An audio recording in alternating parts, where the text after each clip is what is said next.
I signed an NDA and then got ghosted. A lesson in shit clients. Now, this was super early days in the business. I was scrambling to try and get more clients in. And one of the ways I was looking to do this was to find clients online. I mean, who doesn't? I was looking on the website People Per Hour, and this is one of them where you can make a profile as a freelancer. You put in like a random hourly rate, what kind of work you're able to do. You can put a bit of a portfolio up, and then you can pitch on potential client work, which is what I did. Now, this particular client was looking for a YouTube editor. Not only were they running a business, they were running a YouTube channel, which was all about coaching, business coaching in a specific niche. Not anything groundbreaking, not anything new. I didn't care. I just needed the work at the time, which means that I very quickly answered their proposal. I really wanted to get on board. I was very keen that it wasn't going to get scooped up by anyone else. Now, the role was advertised for £15. People Per Hour then take a percentage of that, so then I would have been left with whatever it was after the fact. I didn't really mind that. But they, having used the platform a couple of times, wanted to take this off platform because it was going to be a more long-winded relationship, but asked if instead of the £15 fee, they could pay £13, which is what it would have worked out of after the fact. Didn't really see any issues with that. Was like, okay, fine, whatever. We're not paying into another business to get business. Makes sense. Let's roll. They had told me that they'd previously had 2 other video editors that had let them down short notice, and they were really looking to build a long-term relationship with their new editor, which, cracking, long-term work, ideal. Perfect for what I wanted to do. Now, this was really exciting for me. I felt I'd landed a job by myself. It hadn't come from anywhere else. I'd gone and got it.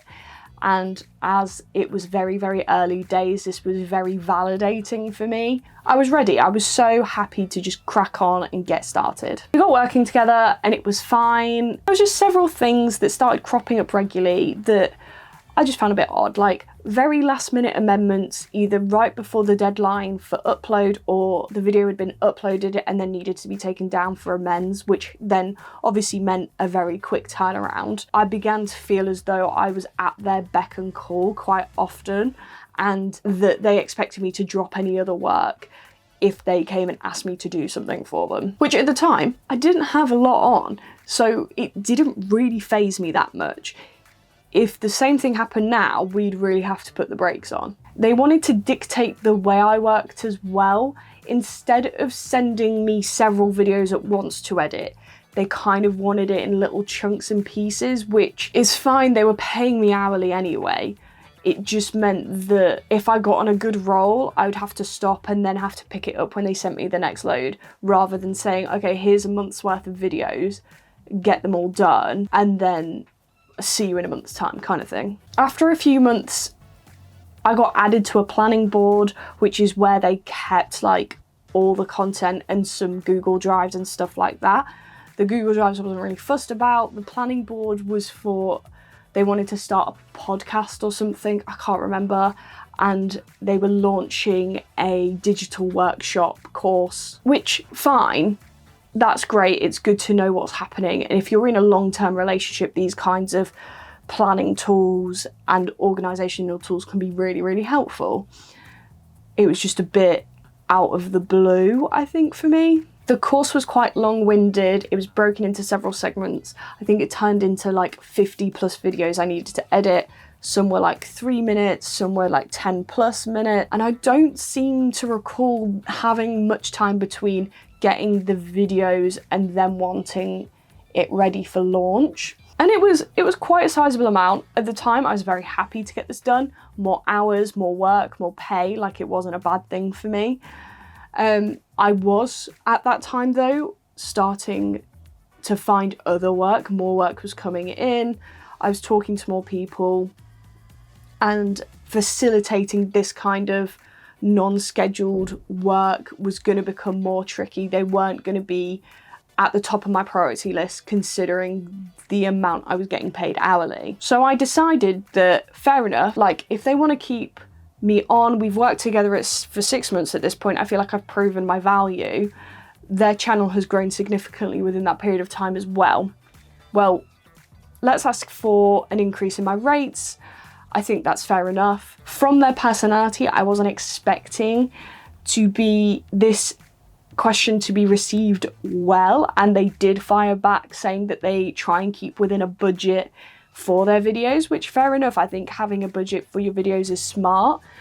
Valuing your creatives is smarter, but each to their own. After some back and forth, we decided that although I'd asked for £20 as my hourly rate, we agreed to 16, which not great, not perfect, but still pretty decent for what I was doing at the time. And I was happy that I'd negotiated a rate increase. It felt like I, again, was kind of winning as a business owner. But part of the agreement to raise my rate was that because of the course, I needed to sign an NDA. I was like, bit weird you've left it this late, but okay, I'll sign it, doesn't matter, more work will come, like, whatever it is, let's go. So, sign the NDA, send it off. They sent me one with their signature, fine, put it in the file, let's get cracking. And then I wait for the next lot of videos. And I wait, and nothing comes through. So I ask, I'm like, oh, like, when can I expect the next videos? If you need them for this month, like, I need to get on with them, I've got other stuff coming in. And they were like, oh, we're just rejigging this month, we'll come back to you when we need you. Okay, cool. Another week goes by, still nothing.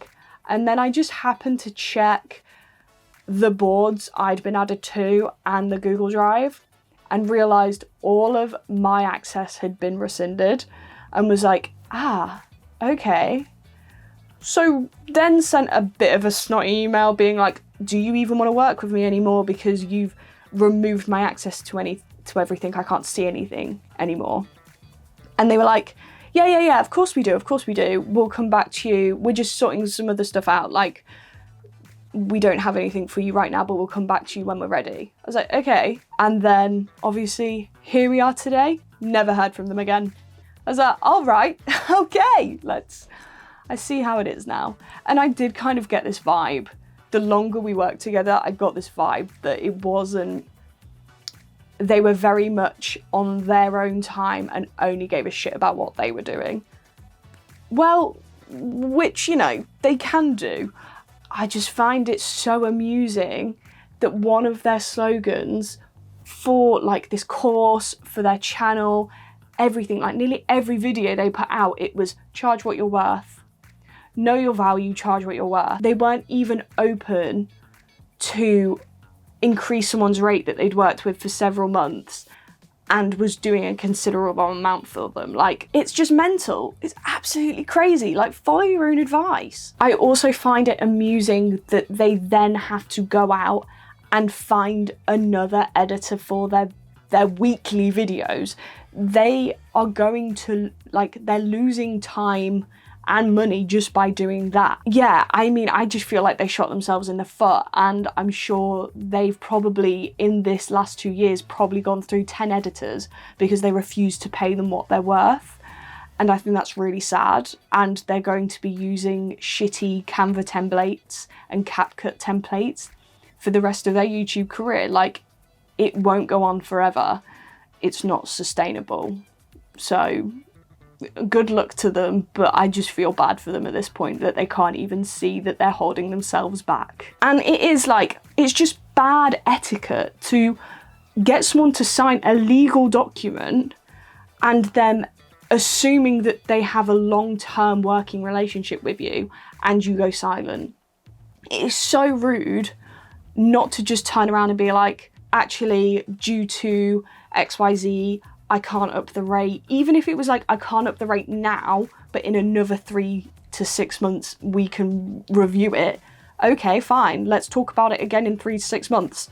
I wouldn't have been that mad about it. They just decided that they didn't even want to have a conversation, and I think that is just despicable as a business owner. When someone is expecting work from you and from that expecting money, to then pull that out from under them without even letting them know is just horrendous in my view. So my takeaway from the whole experience was, even if it's a really hard discussion to have, if you need to end a business relationship, end it, try and end it cordially first, but also be finite and communicate that it needs to end.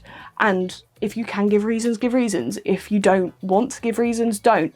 But just telling someone not to expect further work from you gives them the knowledge that they need to go and fill that gap that you have left. After some reflection and getting over my anger about the situation, I'm happy it ended when it did. I think if they had given me the rate increase, they probably would have just held it over my head and asked for even more and expected me to jump at every question and need they had. I don't think it would have been a healthy business relationship to have. So I kind of dodged a bullet, I think, in that respect. And we have to remember, we can't control the actions of what others do. We can only control our reactions to it. So sound off in the comments your own personal experiences with dodgy clients or customers, I guess, either or. No naming and shaming, please. But if you have any fun little tidbits, please share them. I'd love to learn from your mistakes as well.